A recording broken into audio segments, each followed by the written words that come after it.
Personal tax payers కు ఆదాయపు పన్ను శాఖ ఊహించని షాక్ ఇచ్చింది. గత ఆర్థిక సంవత్సరం 2024-25కి సంబంధించిన ఇన్కమ్ ట్యాక్స్ రిటర్న్స్ ఫైల్ చేసి నెలలు గడుస్తున్న రీఫండ్స్ రాకపోవడంతో నిరాశ చెందుతున్న వారిపై పిడుగు పడినట్లయింది. ఎందుకంటే ఏకంగా 1.30 లక్షల మంది ట్యాక్స్ పేయర్లకు సంబంధించిన ఇన్కమ్ ట్యాక్స్ రీఫండ్స్ నిలిపేసినట్లు తెలిసింది. రిటర్న్లపై ప్రత్యేక పరిశీలన లేదా ఎర్రర్ కారణంగా ఈ రీఫండ్స్ నిలిపివేయలేదని, పాన్ కార్డులకు సంబంధించిన సమస్యల కారణంగా రీఫండ్స్ ఆగిపోయినట్లు కేంద్ర ప్రభుత్వం ఇటీవలే పార్లమెంటుకు తెలియజేసింది. ముఖ్యంగా ఇనాపరేటివ్ పాన్ కార్డుల కారణంగానే ఇంతమందికి రీఫండ్స్ ఆగిపోయినట్లు తెలుస్తోంది. పని చేయని పాన్ కార్డులు, పాన్ కు సంబంధించిన సమస్యలున్న ట్యాక్స్ పేయర్లకు సంబంధించిన మొత్తం 340 కోట్లకు పైగా రీఫండ్స్ నిలిపేసినట్లు కేంద్ర ఆర్థిక మంత్రిత్వ శాఖ పార్లమెంట్ వేదికగా వెల్లడించింది. చిన్నపాటి పొరపాటు కారణంగా ఏ విధంగా రీఫండ్స్ ఆగిపోయాయి అనేది ఈ సంఘటనే నిదర్శనమని పన్ను నిపుణులు చెబుతున్నారు.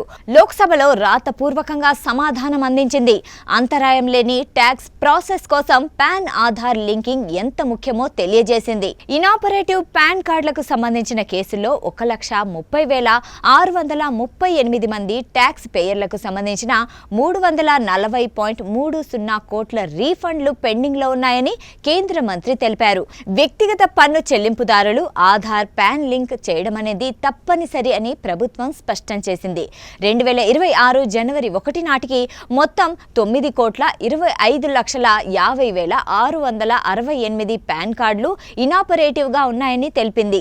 ఆధార్ కార్డుతో లింక్ చేయకపోవడంతో ఈ స్థాయిలో పాన్ కార్డులు ఇనాపరేటివ్ గా మారిపోయాయి. ఇచ్చిన గడువులోపు ఆధార్ పాన్ లింక్ చేయకుండా ఆ తర్వాత లింక్ చేసిన వారి సంఖ్య భారీగానే ఉంది. గడువు దాటిన తర్వాత పాన్ ఆధార్ లింక్ చేయడం ద్వారా ప్రభుత్వానికి 2,338.31 కోట్ల ఆదాయం వచ్చినట్లు కూడా కేంద్రం తెలిపింది. పలుమార్లు గడువు పెంచిన పాన్ ఆధార్ లింక్ చేయకుండా గడువు దాటిన తర్వాత చేసి వేల కోట్ల రూపాయలు పెనాల్టీల రూపంలో చెల్లించారు.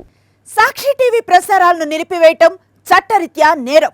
సాక్షి టీవీ ప్రసారాల కోసం మీ స్థానిక కేబుల్ ఆపరేటర్ను వెంటనే సంప్రదించండి. DTHలో ఇంటర్నెట్లో కూడా సాక్షి టీవీ ప్రసారాలను వీక్షించవచ్చు.